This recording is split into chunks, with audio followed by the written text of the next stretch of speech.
میری طرف سے آپ سب کو یہ لینٹ سیزن مبارک ہو۔ روزے اور لینٹ میں کیا فرق ہے؟ روزے اور لینٹ میں کوئی فرق ہے؟ ہم یہ لینٹ سیزن مناتے ہیں یا روزوں کا سیزن مناتے ہیں؟ ہاں جی، لینٹ سیزن مناتے ہیں۔ آپ جس معاشرے میں رہ رہے ہیں، یہاں پر میں آج صبح سے دیکھ رہا تھا، آج چونکہ راکھ کا بدھ ہے اور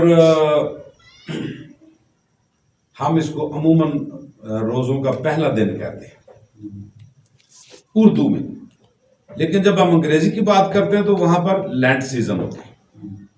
سوشل میڈیا پر میں صبح سے دیکھ رہا ہوں، وہ آگ کی پکی نہیں کھاتے، وہ پانی پی لیتے ہیں۔ کسی پادری نے کہا کہ پانی پی لینا چاہیے، باقی کام ٹھیک ہے، جوس بھی پی سکتے ہیں۔ تو یہ باتیں جو ہیں، ان کا جواب جب ہمیں غیر قوموں کے سامنے دینا پڑتا ہے تو بڑا اوکھا ہو جاتا ہے، ہم اس کو پھر ڈیفینڈ نہیں کر پاتے۔ کیا خیال ہے؟ اب دو حوالے ہم نے پڑھے۔ ایک حوالے میں خدا نے یسایہ نبی کی معرفت اپنی قوم کو آگاہ کیا ہے کہ روزہ کس طرح کا رکھنا چاہیے۔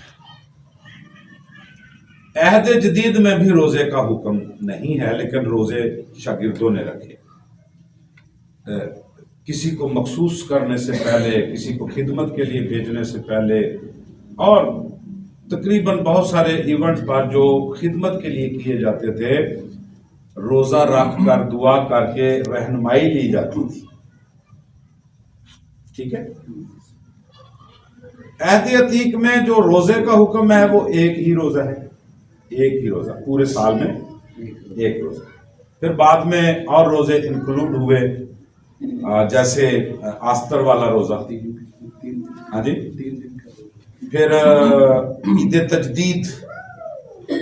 عہد جدید میں ہم پڑھتے ہیں، پرانے عہد نامے میں عید تجدید نہیں پڑھتے، پرانے عہد نامے میں عید تجدید ہے ہی نہیں ہے۔ اور پھر دو روزے انہوں نے شاید بدھ کا اور جمعرات کا روزہ جو ہے وہ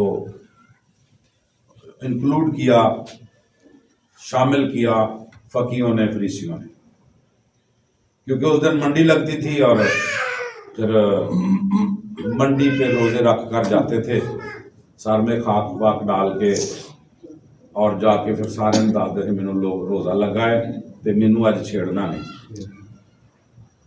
یہ پہلی بار نہیں ہوا ہے، وہ پہلے بھی یہی تھا۔ یسوع مسیح نے اسی کو منع کیا تھا کہ جب تو روزہ رکھے تو اپنا منہ دھو اور کیا کر، دعا کر، سر میں تیل ڈال۔ منہ دھونے سے اور تیل ڈالنے سے مراد ہے، اور تسی ہسو گے، اس زمانے میں میک اپ کا طریقہ یہ تھا۔ اسی جویں کریم لاؤنے ہیں نا، اس زمانے چ تیل لایا جاتا سی، اور پتہ لگتا سی منہ مت ہوتا ہے، یہ بندہ ٹھیک ہے، فریش ہے۔ چونکہ ہم 2000 سال بعد بات کر رہے ہیں، ان الفاظ کو پڑھتے ہیں، تو ہمیں اس وقت کے کانٹیکسٹ کو دیکھنا پڑے گا۔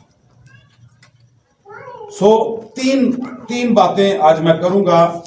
ایک تو روزہ ہے، اردو میں ہم اس کو روزہ کہتے ہیں، اور عبرانی میں صوم، عربی میں بھی صوم و صلوات آپ نے ضرور پڑھا ہوگا کہیں۔ مختلف حوالہ جات میں مختلف طریقہ پڑھتے ہیں ٹائمنگ کے حوالے سے۔ ہمیں ٹائمنگ کا بھی سوال کیا جاتا ہے۔ ہم سیکھنے کو تو بہت کچھ ہے، کیونکہ ہمارے پاس تقریباً 10 منٹ ہیں، تو میں چاہتا ہوں کہ 10 منٹ میں بہت سارا کچھ آپ کو دے دوں۔ صبح سے لے کر شام تک بھی ہے، شام سے لے کر دوسری شام تک ہے، ایک شام سے لے کر تیسری شام تک ہے، ایک شام سے لے کر 21 دن تک بھی ہے۔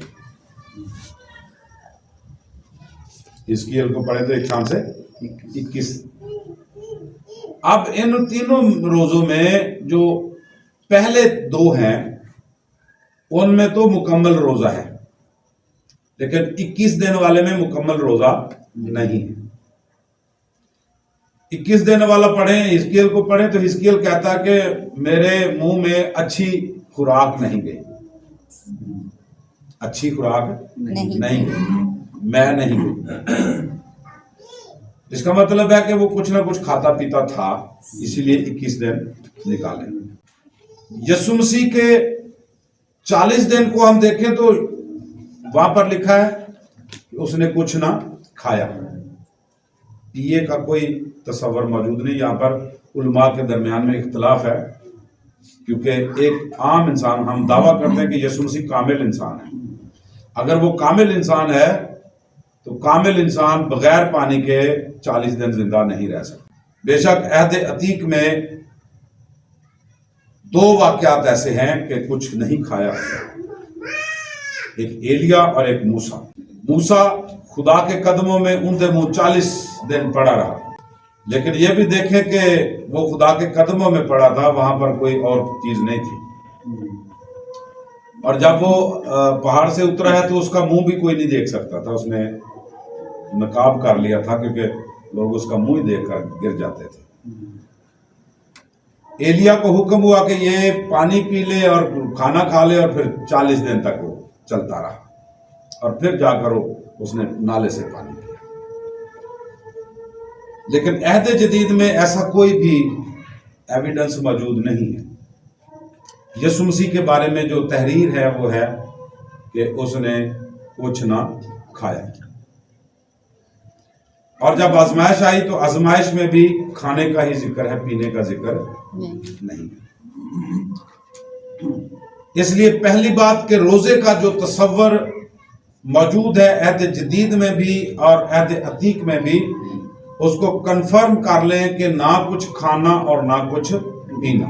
ایسا نہیں ہے جب آپ روزہ کہتے ہیں تو اس کا مطلب ہے کہ آپ مکمل طور پر پرہیز کریں، مکمل طور پر بند کر دیں کھانا پینا اور جنسی خواہشات کا مکمل منقطع ہو جانا۔ لیکن جب ہم لینٹ کی بات کرتے ہیں تو لینٹ کا مطلب روزہ بالکل بھی نہیں ہے۔ لینٹ کا مطلب یہ بالکل نہیں ہے کہ آپ نے کچھ کھانا پینا نہیں ہے۔ لینٹ کا جو سادہ سا مطلب ہے وہ ہے بہار۔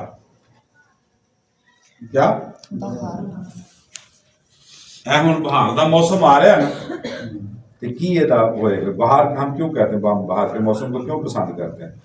درخت جو ہے وہ ہرے بھرے ہو جاتے ہیں، پرانے پتے گر جاتے ہیں، نئے پتے ان کو نکلتے ہیں، پھل نکلتے ہیں۔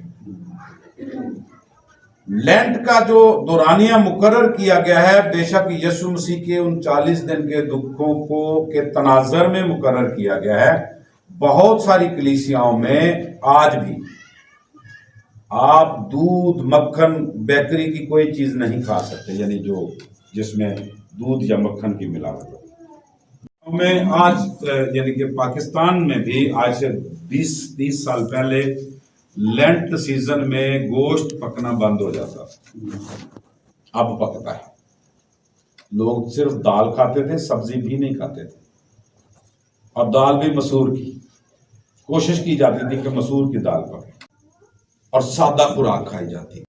تیسرا اس کا جو مقصد ہوتا تھا وہ یہ ہوتا تھا کہ پیسہ بچایا جائے، اور یہ مقصد جو ہے یہ مقصد رسولوں کے زمانے سے منکشف ہے۔ رسولوں کے زمانے میں بھی جب روزہ رکھا جاتا تھا تو پیسے بچت کر کے ان کلیسیاؤں کی مدد کی جاتی تھی جن کلیسیاؤں میں مشکل ہوتی تھی، اور خصوصیت کے ساتھ بیواؤں کی، یتیموں کی مدد کی جاتی تھی۔ اور پاکستان میں اس کے لیے گلے دیے جاتے تھے، اس کے اوپر لکھا جاتا ہے ہدیہ خاکساری۔ مجھے نہیں پتا، مکمل پتا نہیں ہے کہ یہاں پر ہدیہ خاکساری کا کیا استعمال ہوتا ہے، لیکن بہت ساری کلیسیاؤں میں ہدیہ خاکساری اس لیے اکٹھا کیا جاتا ہے کہ ایسٹر آنے سے پہلے مبارک جمعے پر وہ ہدیہ خاکساری گلے لائے جاتے ہیں۔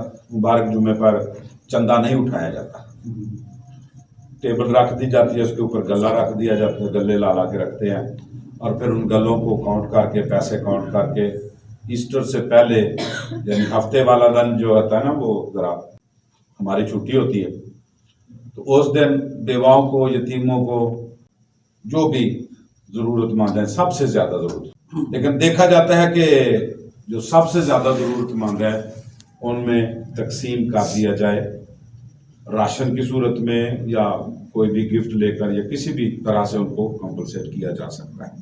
سیزن روزوں کا یہ دن مجھے اور آپ کو یہ چیلنج دیتا ہے کہ میں اور آپ اس سیزن میں کس طور سے خداوند یسوع مسیح کو پریزنٹ کر سکتے ہیں زیادہ سے زیادہ۔ بھائی صاحب نے دعا مانگی اور انہوں نے یہ کہا کہ ہم یسوع مسیح کے دکھوں میں شمولیت کے لیے یہاں پر جمع ہوئے۔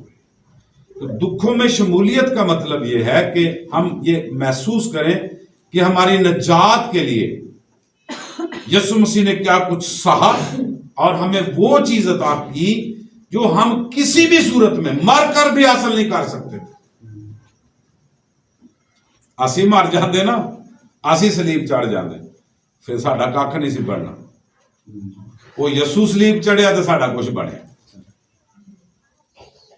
لہذا بہت سارے سوالات ہو سکتے ہیں، آپ کر بھی سکتے ہیں۔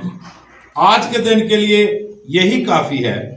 نیکسٹ ویک پھر ہم یہ دیکھیں گے، یہی چیپٹر ہم پڑھیں گے اور ہم یہ دیکھیں گے کہ گلا پھاڑ کر چلا، دریغ نہ کر اور نرسنگے کی مانند آواز بلند کر میرے لوگوں پر ان کے خطا اور یعقوب کے گھرانے پر ان کے گناہوں کو ظاہر کر۔ آپ پڑھ سکتے ہیں دوبارہ اس کو کہ کون سی خطا ہے۔ آج بھی ہم کہیں وہی خطا تو نہیں دہرا رہے۔ میری خطا، یہ مضمون ہوگا، کیا ہوگا؟